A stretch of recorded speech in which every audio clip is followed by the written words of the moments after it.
안녕하십니까. 대출을 박살낸 남자 조철민입니다. 우리나라에 거주하고 있는 외국인 분들이 상당히 많죠. 자, 뭐 글로벌 사회 다 같이 투게더 외치기만 하지만 사실 우리나라에 들어와 있는 외국인들을 대상으로 하는 금융제도는 매우 없습니다. 특히나 대출 쪽은 더더욱 없습니다. 외국인들한테 담보대출을 해준다. 그렇게 하는데 그러면 외국인 대출이 되는 거 아니냐라고 물어보실 수 있어요. 그 대출은 외국인들이 우리나라에서 차를 구매하거나 부동산을 구매할 당시 구매하는 시점에 신청하는 그런 구매 자금은 대출이 나옵니다. 그러나 일상생활에서 내가 지금 당장 쓸 돈이 필요한데 한국 사람들이 받는 그런 신용 대출 같은 거는 상품 자체가 없는 거죠. 물론 뭐 일부 은행이나 뭐 이런 데서 외국인 대출 시행한다고 하는 곳은 있습니다.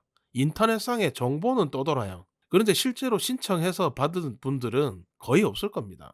그 외국인이 어떤 상당히 좋은 회사에 일하고 있다거나 뭔가가 받침이 돼야만 가능한 거예요. 일반 뭐 식당에서 일용직으로 일하고 있습니다. 은행에서 외국인 대출 빌려주겠습니까? 한국인한테도 안 빌려주는데. 상황이 이렇다 보니까 이 인터넷상에서 외국인 분들이 검색을 하다 보면 이 외국인을 대상으로 해서 사기를 치는 것들이 상당히 많아요. 대표적으로는 이 폰 개통, 그리고 통장을 받아서 대포 통장으로 쓰거나, 그것도 아니라면 이런 개인 사채업자들이 이제 매우 높은 고금리로 소액 대출을 해주는 그런 것들입니다. 현재 외국인이 그냥 아까 말씀드린 차량 구매나 부동산 구매, 이런 구매할 때 받는 대출을 제외한 일반 그냥 내가 생활에 쓰고 싶은 대출을 받고 싶다. 그럴 때는 대출 상품이 하나밖에 없습니다. 차량 담보 대출입니다. 내가 기존에 차를 들고 있다면 그 차량으로 해서 담보를 잡아서 받는 거죠. 그런데 이것도 이 상품을 운영하는 금융사가 우리나라에 딱 한 군데밖에 없습니다. 모든 대부분의 금융사들은 차 담보가 있어도 대출이 안 돼요. 상품 자체가 없죠. 왜 그렇게 할지 잘 모르겠네요. 외국인 분들한테 대출을 해주는 게 오히려 더 나을 수도 있는데 금융사들은 이렇게 생각하는 것 같아요. 외국인한테 돈 빌려줬다가 외국인이 이거 안 갚고 도망가면 어떻게 되냐, 그런 생각들을 하는 거죠. 최근에 제가 그 외국인 분 중에 이 중국 동포분입니다. 이 국적이 중국인데 이분이 대출을 진행을 했어요. 자, 이분은 하시는 일이 식당 주방에서 일하는 분이에요. 10년을 일했고 연봉은 한 3,600 정도 돼요.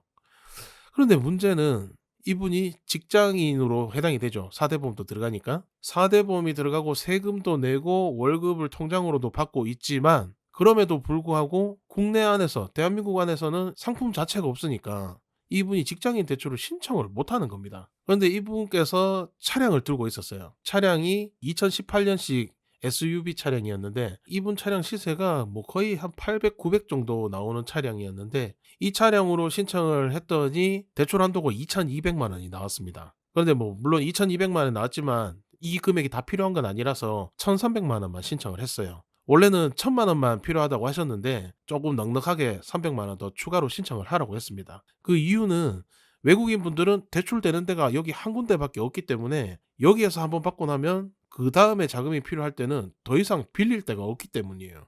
그래서 차라리 너무 타이트하게 받을 바에는 조금 더 넉넉하게 받아 놓고 필요 없으면은 중도 상환을 하시는 방향으로 가는 게 더 맞다라고 얘기를 드렸고, 그래서 1,300만 원을 진행을 했습니다. 자, 우리나라에 계시는 외국인 분들 지금 혹시 이 영상을 보고 계시면 일반적인 대출들이 되는 곳이 없습니다. 꼭 대출을 받으셔야 한다면 지금 상태에서는 자기 차량을 갖고 계신 분들만 가능하니까 이 영상 내용을 참고하셔서 대출을 신청하시면 될 것 같습니다.